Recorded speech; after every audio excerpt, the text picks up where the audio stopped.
The wind rose before dawn, a low animal moan moving through the acacia trees and across the open plain. It carried with it the smell of dust and distant rain, a promise that had been broken too many times this year. In the half-light, the land looked ancient and patient, as if it had seen countless mornings like this and would see countless more long after the people and animals currently breathing upon it were gone. A thin line of elephants moved slowly toward the dry riverbed, their massive shapes softened by mist. The matriarch led with deliberate steps, her ears torn from old battles and her tusks worn short by decades of digging for water. She paused often, testing the ground with her trunk, listening for vibrations that only she could hear. Behind her, calves pressed close to their mothers, still small enough to fit beneath the shelter of a single adult's shadow. The river had not flowed for months. What remained were scattered pools hidden beneath cracked mud, each one a temporary miracle. As the elephants approached, a pair of giraffes lifted their heads from the thorny canopy, their long necks swaying gently like branches in the wind. They watched, alert but unafraid. In this place, survival depended less on conflict and more on awareness, on knowing when to move, when to wait, and when to yield. Far above, a martial eagle circled, riding an invisible column of warm air. Its keen eyes scanned the ground for movement. A careless hare, a lizard too slow to find cover, a young antelope straying from the herd. Life here was measured in moments of opportunity and risk, balanced on a knife edge sharpened by heat and hunger. As the sun climbed, the plain awakened fully. Zebras grazed in loose clusters, their stripes breaking up their outlines against the shimmering grass. Wildebeest followed, their hooves drumming a steady rhythm that seemed to echo the heartbeat of the land itself. Insects filled the air, tiny wings catching the light like sparks. At the edge of the plain, where the soil darkened and the ground dipped, a small human settlement stirred. Smoke curled upward from cooking fires, thin and blue. The people here had learned to read the land as carefully as the animals did. They knew which clouds meant rain and which meant nothing at all.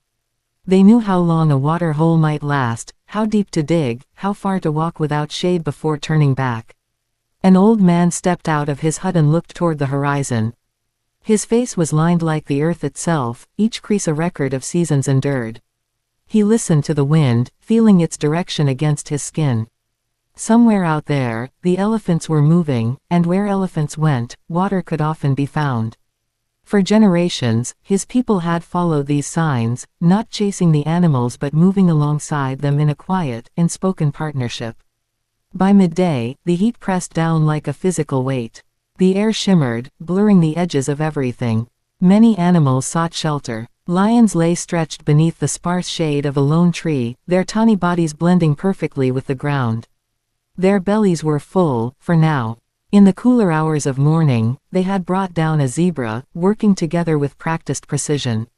Flies buzzed around them, drawn by the scent of blood and meat, but the lions barely flicked an ear in response.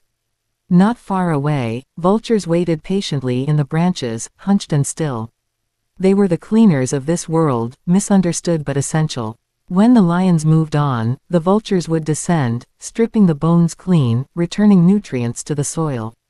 Nothing here was wasted. Death fed life, and life, inevitably, fed death. In a shallow burrow near the riverbed, a family of warthogs dozed, their coarse hair bristling slightly as they slept. Every so often, one would jerk awake, sniffing the air, then settle back down. Even in rest, vigilance was necessary. A moment's inattention could be fatal.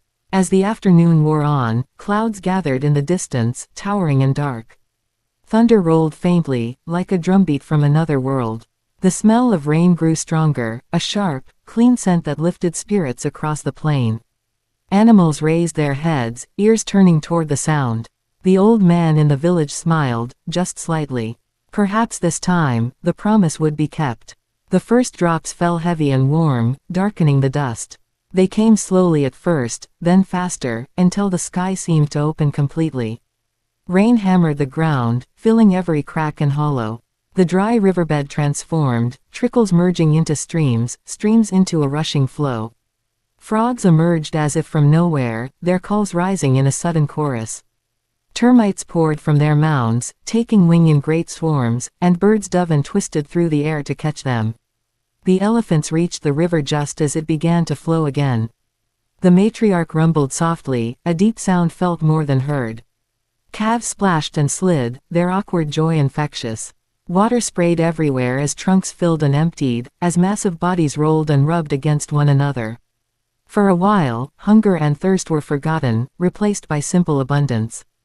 Downstream, the water spread across the floodplain, waking seeds that had waited patiently beneath the soil. Within days, green shoots would appear, fragile but determined. Grazers would follow, then predators, then scavengers. The cycle would turn once more. As evening approached, the rain eased, leaving the world washed and gleaming. The air cooled, and the sky cleared to reveal a blaze of color, orange, purple, and gold bleeding into one another at the horizon. The sun dipped low, casting long shadows that stretched across the land like fingers. In the village, people gathered to share food and stories. Children laughed, chasing one another through puddles. The old man sat quietly, listening, his gaze drifting back to the plain. He knew the rain would not last forever. Dry times would return, as they always did. But for now, there was water, and grass would grow, and animals would thrive. Night fell quickly. Stars emerged, sharp and countless, unmarred by artificial light. The Milky Way arched overhead, a pale river mirroring the one now flowing across the land. Hyenas whooped in the distance, their calls echoing and overlapping. Somewhere, a lion roared, claiming the darkness. In a tree near the river, the martial eagle settled onto its perch, feathers ruffled against the cooling air. Below, insects hummed, frogs croaked, and the water whispered as it moved over stones. Life continued in countless small ways, each moment connected to the next in an intricate web. The land breathed, slow and deep. It had endured droughts and floods, fires and storms. It would endure whatever came next. And in that endurance lay its quiet power, a reminder that while individual lives were fleeting, the story of the earth was vast, ongoing, and written anew each day by wind, water, and the living beings who called it home.